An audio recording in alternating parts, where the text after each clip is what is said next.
Welcome back, everybody, to episode 13. How easy is it actually to be a millionaire? And we're going to basically be breaking down, it's kind of a goal of a lot of people, and it's not the same necessary allure as it used to be a millionaire with inflation and stuff. Obviously, an 80s millionaire is not the same as a 2024 millionaire. Money doesn't go the same distance, but it is kind of still the benchmark. There's no other number that kind of makes people think, oh yeah, that person, they've succeeded, they have money, they're going to be okay in retirement. It's still kind of the benchmark for people. And I think still really the sentiment today is the average person does not think, hey, I'm going to be a millionaire when I retire. That's kind of the gist of it, is most people don't believe that they can retire a millionaire. They think millionaires are people who they're engineers, they're doctors, they have their own business. They have some sort of a little bit more affluent position than you would think of kind of a quote unquote normal job would be.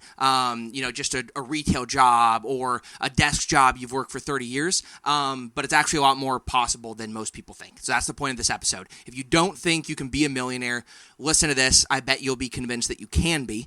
And the number one thing you're going to learn is that the younger you are and the quicker you get started, the massively easier it is to become a millionaire. The math works infinitely in your favor the younger that you are. Yeah, absolutely. What would be your number one advice in terms of practical advice to people who want to be a millionaire? So not in terms of just, hey, you should save early, but like what would you do to be a millionaire? Would you open a certain type of account? Would you, what would be your first step? Yeah, so first off, our slogan, invest early, invest often. Like that's been my slogan since I started when I was 23. The more time you have is significantly more important than the amount of money you have. It's always been that way. It always will be. So if I was just starting out and say I was scooping ice cream at Baskin-Robbins at 18 years old, first thing I would do is if they had a 401k, which they probably don't, I would match.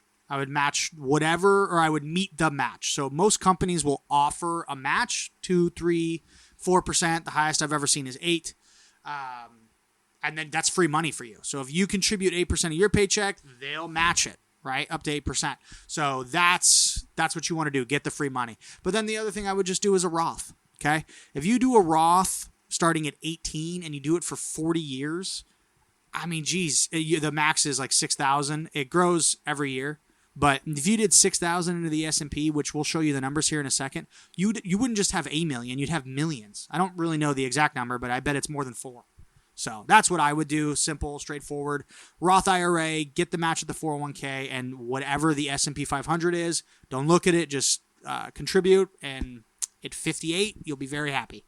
I'm glad you said Roth IRA. I was about to ask you to clarify. I think there's probably people out there who don't understand what a Roth is by itself. So when we say Roth, we mean a Roth IRA, individual retirement account. You can open them for free with a multitude of different investing platforms and custodians. Fidelity, I would argue, is one of the easier ones that has a really nice user-friendly interface. That's when I opened my first Roth in my early 20s, my only Roth. But that's where I opened it in my early 20s. It took me 10 minutes to start a Roth IRA with Fidelity. You'll say, hey, I want an individual retirement account. You'll select traditional or Roth. You'll answer some questions about yourself, and you have an account that you can now transfer money to and make investments inside of that account. So it really is that easy. That's what we're talking about when we say Roth.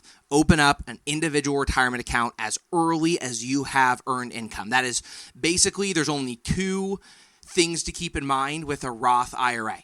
You have to have earned income, so you can't open it up at 12 and you have an allowance from your parents and you put it all in a Roth IRA. You could only contribute up to the amount of earned income that you have during a particular year. So has to be earned income, and then there are limits in income. That's why we strongly encourage early young investors to use Roths. It's in the mid-100,000s, low 100,000s for single filers. For those who are married filing jointly and have higher income limits, it's 228, I want to argue. Don't quote me on that number, but I know it's between $200,000 and $225,000 in income that it starts phasing out, meaning if you're most recent filed tax return, your AGI, adjusted gross income, was above that $200-something thousand number, you are legally not allowed to contribute to a Roth IRA account. They consider you ineligible. So it is an incentive for not really lower income people, because you can still make up to $200,000, but not ultra high income people. It is an incentive for them, so it's available to you while you're not making a ton of money. Yeah, we call the Roth the young man's game, or young woman's. But the younger you are, you play that game, you're gonna be wealthier than everybody else. I've only seen one Roth that I think it had $3.5 million. That was the biggest Roth I'd seen, and that is a lot. He said my dad made me do it when I was 18, and it was in the 80s. So, I mean, now he's just been putting it in the S&P, literally doing what we said. And some years he missed contributions, but because he started so early, it was millions and millions of dollars. And it was like, oh, wow. And he did it all by himself. He didn't have a financial advisor, didn't have anybody. He just did the bare minimum, and he's a millionaire. Yeah. So let's talk real quick about kind of a interesting, I would even say, like, not philosophical, but an interesting conceptual kind of barrier for why you don't see a lot of money in Roth IRAs. So it's interesting because we're going to see in these calculations, if you start when you're 20 and you retire at 65, you have to put a surprisingly small amount every year into your account to have $1 million at retirement. All of our calculations are based on $1 million. Obviously, a lot of people want more. Great, you should want more. The point, though, is when we talk about these numbers, you're going to see how little you can contribute. You might think then that it doesn't make sense why there's so few seven-figure Roth IRAs. Because if you make between $150,000 and $200,000 a year, you're solidly middle class, middle upper class. That's great income. You're the whole time, you're still within the income bracket that, first of all, you can put $7,000, but we're talking about married joint brackets up to the roughly $225 bracket, which means you and your spouse can both be putting $7,000.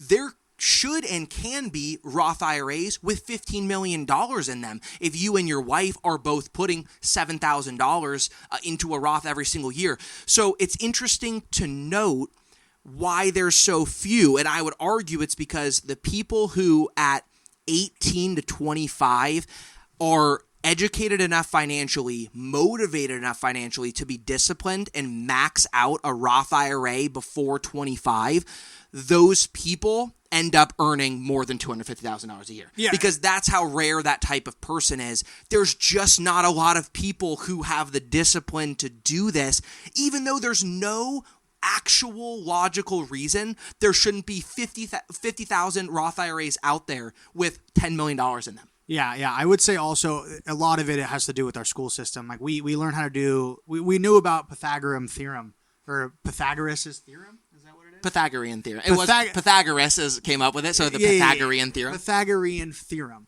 But we don't know what a Roth IRA is. And I can promise you the Roth IRA, way more easy to understand. What's the mitochondria, though?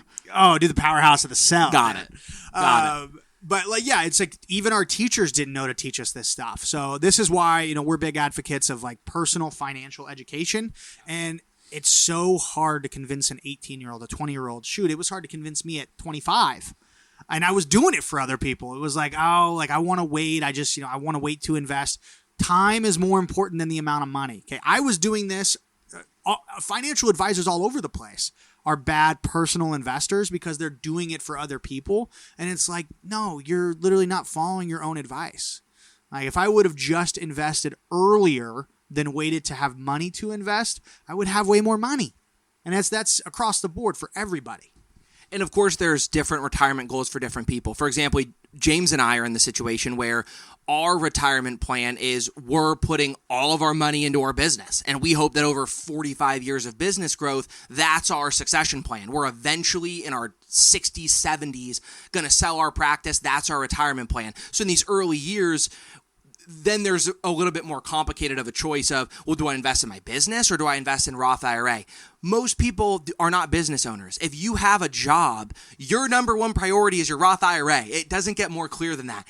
Do the max every year until you have a job that makes you enough money that you can't do it anymore, because then you'll wish you still could when you have the income to very easily meet the $7,000 maximum contribution limit every year. So it is really interesting just to kind of note the lack of highly funded Roth IRAs, despite the fact that the income limits are high enough that there's nothing stopping people from having very high Roth IRAs. You have to make a good amount of money to not be able to use them anymore. And there just isn't a lot of overlap between people making less than those high amounts that are disciplined enough to buckle down and put the maximum amount. Now we're going to get into the calculations, and you'll actually see that you don't need to put the maximum amount in order to have $1 million when you retire in your Roth IRA. So all of these numbers, think about how much higher it would be if you were putting in the maximum amount, because the numbers are going to be surprisingly low. One thing I want our listeners to do while you're listening to this is at each age limit, we're going to tell you two things. So here's the fundamental understanding of these calculations.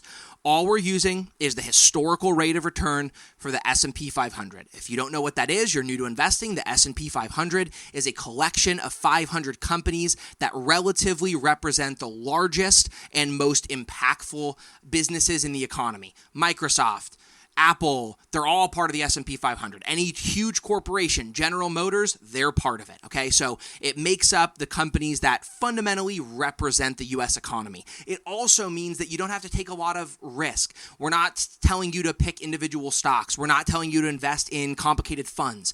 You can invest in ETFs that just track the S&P 500. That's it. And you can we can't guarantee anything. We don't know what the future holds, but considering we have decades and decades of historical evidence that roughly suggests this rate of return, you can relatively expect that something close to it in the future, and that's 10.26%. So all of these calculations assume an investment return over time averaged out to 10.26% per year. And furthermore, we're going to give you two different calculations. These are going to tell you how much money would you have to start with for it to be $1 million, or if you start with nothing, how much do you have to put in each year to have $1 million at the end of doing that every single year. So we're going to tell you both of those calculations at 7 ages, every 5 years from 20 to 50. 7? Yeah, 7. Somehow ending and starting on an even number rather than one of the 5s made me think it should be even. It's not. Cool. So play along as you listen. We'll give you a couple seconds before we tell the numbers. Think about in your head how much you think we're going to say that it's going to take to be a bona fide millionaire when you retire. And then if these numbers are much smaller than you think, that should motivate you. Even if you can't quite hit these numbers, a lot of people don't retire with $500,000. A lot of people don't retire with $250,000. So this should show you how achievable particularly smaller retirement goals are, if even $1 million is so achievable. All right, let's start at 20. We're going to give you two numbers. How much would you need at 20 versus how much should you contribute every year starting at 20 to have $1 million? Think for a couple seconds on what you think it's going to be.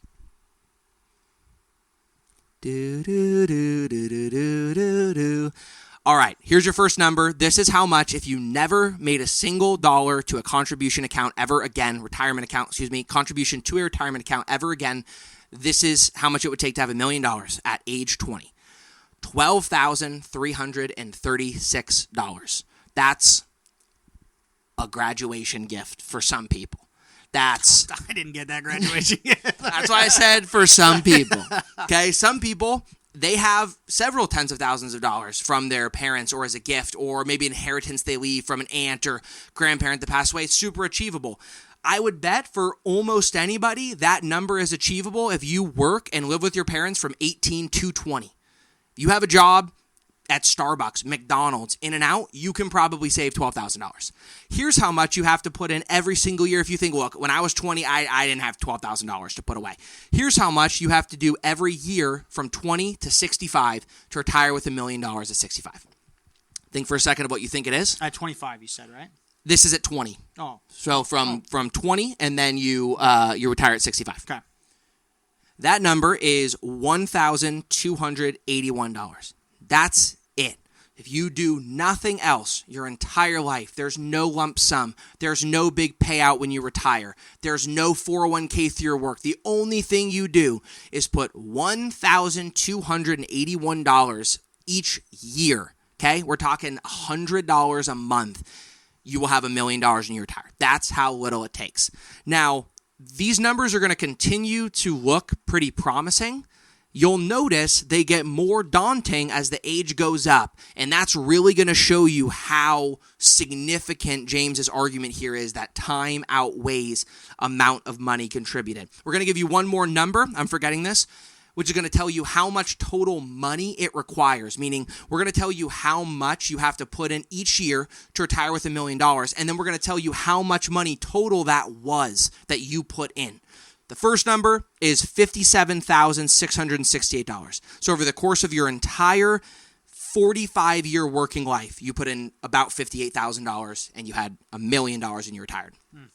Next number, 25. So those of you maybe just graduating college, you've got a couple years to think about this still.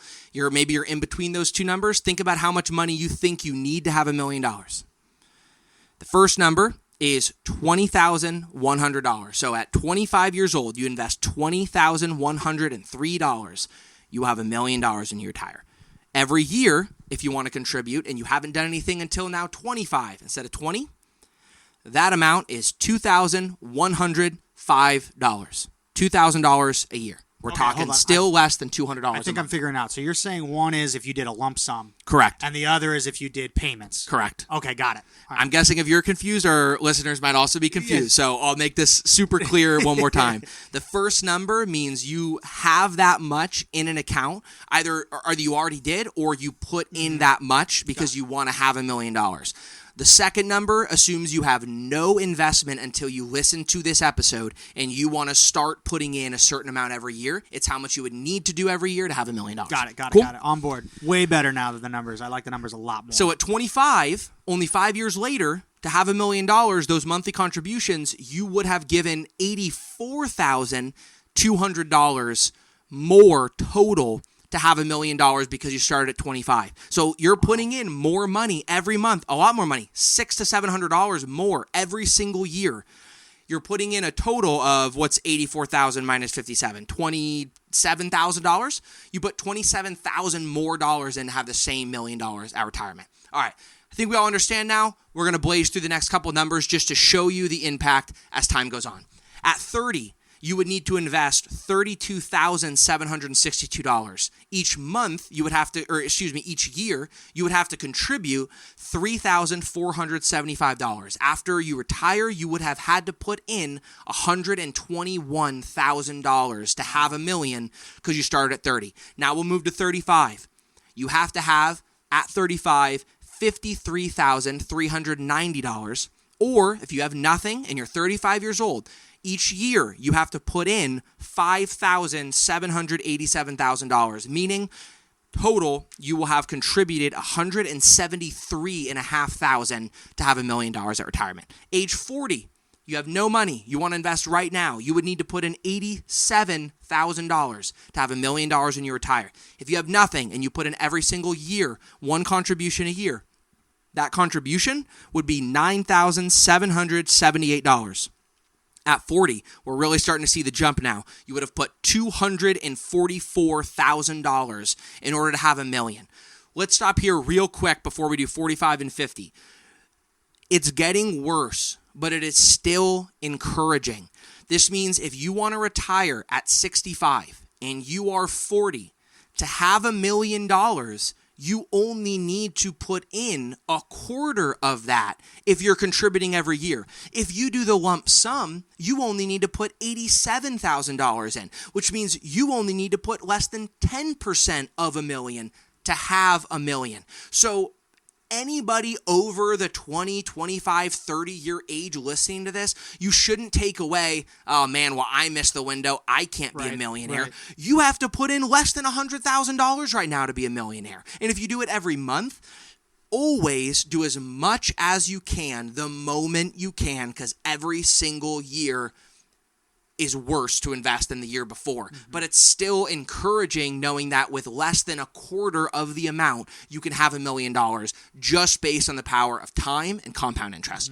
Now we'll do our last two numbers. Age 45, you would have to have $142,000 to retire with $1 million, or if you contribute every year, you would need to contribute $16,951. You would have had to put $339,000 in. So you're still putting in less than half. You're getting interest, but you've had to contribute now almost $100,000 more than you did at 40 at 45. And now lastly, we're going to do 50. You're 15 years before retirement. Here's your two numbers. You would need to have $231,000 to have $1 million when you retire, or if you contribute every year, you would need to contribute $30,831,000, meaning your lifetime contributions would have been $462,464. Even as we get to 50 and you're 15 years from retirement, you can have $1 million with significantly less than half of that invested. It's not over because you're 45 or 50. But let's go now back to the beginning. Compare 50. We did our last number that we're going to look at.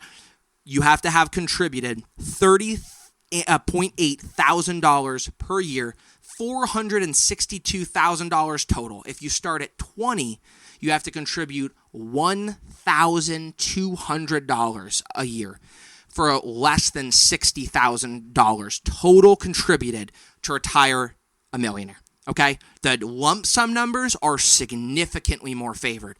At 50, let's compare, $231,000 you would have to invest right now to have $1 million when you retire. At 20, that number is $12,300. Okay, so the younger you are, the more powerful the concept of compound interest is. I hope I didn't bore people with the calculations. When you send this to your friends, feel free to say, hey, skip to your age because he talks too long. I don't mind. I'm not offended. But it really shows it, when you see it step by step, you can see the jump. Every 5 years, it gets harder. Another 5, it's 30. I should have done it. I remember when I was 25, I opened the Roth and I just never contributed money to it.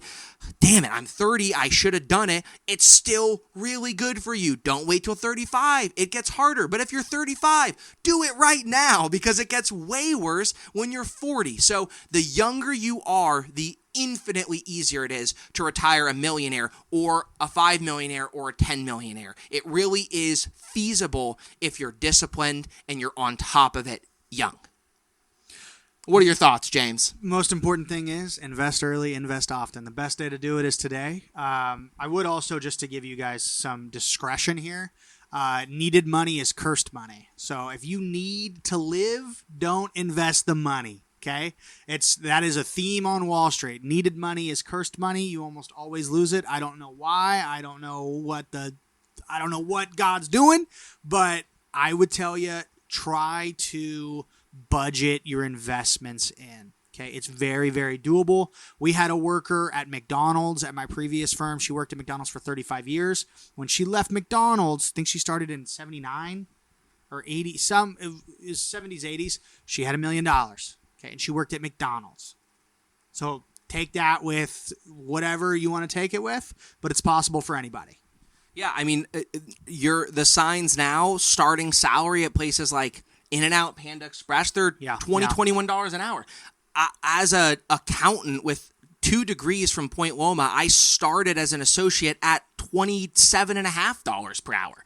They're making $6 less an hour now working a retail store that doesn't require previous experience. It's an entry-level job. So these numbers are doable. If you just get a job, work full-time, and be disciplined, you can retire a millionaire. Like, it's not an over-exaggeration. That's really the reason that we spend time actually breaking down all of these numbers. It's to legitimize and make it clear that this is not clickbait. We've talked in episodes before about the dangers of getting your advice from social media and podcasts and random bits trying to get your attention. we're backing up our numbers. You can verify this. Go look at one of the ages I gave and Google future value calculator. The numbers will be the same. These are real legitimate numbers. Like, you can retire as a millionaire with very little money if you start early. And here's the big kicker of this whole scenario. If you're listening to our advice and you're young and you're doing this, but furthermore, you're doing this in a Roth IRA account, this is why we recommend Roth IRA accounts. All of the money you take out of it in retirement is tax-free. There are no taxes on it. So you have $1.5 million. We saw all you'll need to have almost $2 million is to invest $2,000 a month starting, or a year, less than $200 a month at age 20. If you just do that, $175 a month, age 20 until you retire, you'll have just short of $2 million invested based on S&P 500 returns. You've got $2 million to pull from, and it's all tax-free when you pull it. So you don't even have to tax plan in retirement because you've built up that nest egg in a tax-sheltered account. That means no taxes get taken out come tax time, come retirement time. So it is such a powerful tool, the combination of starting young, being disciplined, and giving as much contributions as you can within your budget early on, and then doing all of that within the confines of a Roth IRA account to tax shelter your future income means you can retire and should retire a millionaire with tax-free income for the rest of your life when you retire. Yeah. And just I want to clarify something, because there's probably going to be younger people or maybe even not younger people, but just people who are like, well, all my friends are, doing X, Y, and Z. They're doing Forex. They're doing crypto. Real estate is really, really popular. Every single one of those takes significantly more manpower, work hours to make it happen. What we just described to you is what happens how you make money while you sleep. Okay, you're just putting money in, it's automatically going, and you do nothing. You're working. Okay, you're working to make money another way. If you have real estate, when you put out manpower in, man hours, you're working to get that money from the real estate. Like you are getting, any payment is for your labor. There is no labor with this. Okay, you can go work somewhere else and get paid separately. So you're creating basically a machine that builds while you sleep, which is the secret to wealth. So this is how you do it. If you guys have friends like, oh, they're all doing this, real estate's great if you want to work that hard. I didn't want to work that hard. He doesn't want to work that hard. Okay? Hell no. It's why would you want to work hard when there's an option that you don't have to work hard? That's all I'm asking you. Not that I'm against hard work. I love hard work. But you work smarter, not harder. And in addition to the labor element, there's the risk element. There's not ever zero risk investing in the market, but in terms of volatility of investments, investing in just a full S&P 500 investment, very balanced investment in the full S&P 500. You're not picking some triple leveraged extra risk. You're not picking individual stocks. You're just investing in the United States stock market is what it comes down to. Do you think our country is going to collapse before you retire? If not, there's a very good chance the money is going to continue to grow long term at the same rate that it has historically. There's no guarantee, but all these people, you make a bunch of money. Oh, I did 200% during the pandemic on crypto. Yeah, there's also someone who made a 5-leg parlay sports bet and got $1 million on 20 grand. Are you going to go tell your friends that that's your retirement plan? That's how ridiculous it is to bet on the level of risk that some of these alternative investments, produce. Yeah, it's really great for the people who win. Let me tell you as a tax preparer how often I get 1099 miscellaneous statements from Coinbase and these other companies where people have 20% of their initial investment and are reporting tens of thousands of dollars of crypto losses. We saw these numbers. If you start with $12,000 at 20, you're a millionaire. So when I get these statements from people who got hyped up into these alternative investments and they lost 15 grand, you just lost over $1 million, because if you had just put that in the S&P 500, it would be over $1 million when you retire. So the stakes on this thing are a lot higher than I think people realize. Don't throw your money away. Don't take huge risks if you're young. You don't need to be hyper aggressive. Be conservative. Don't be so conservative that you're in bonds and things like that at 20. You should be willing to accept a moderate amount of risk. But if you're just in the market, the S&P 500, and letting it grow over 45 years, that's your $1 million ticket to retirement. Don't risk it on a one-time thing because your friend showed you their Coinbase statement and they made 500% on Dogecoin. That's not a sustainable investment model, and the opportunity cost of that investment could be your retirement if you just do it now and you put in even a small lump sum and let it grow for 45 years and never touch it. I love it. I love it too. I love it. Well, thank you everybody for listening to another episode of 15 Minutes of Finance. This is our Two Gents, 2 Cents segment where we talk everything tax, personal finance, investment. Don't forget to tune in Fridays to the core 15 Minutes of Finance segment where James breaks down the week's market in review, talks about some stocks to watch, talks about investment news, and some overview stuff to help you kind of learn about the stock market and be able to kind of appreciate more and manage your own investments and educate yourself about personal finance. Look forward to hearing from you next time. As always, please feel free to leave comments, ask us questions, send us DMs on Instagram, send us emails, whatever, on things you want to hear us talked about or questions you want answered, and we will answer those in future episodes. Thanks for listening, and we'll see you next week.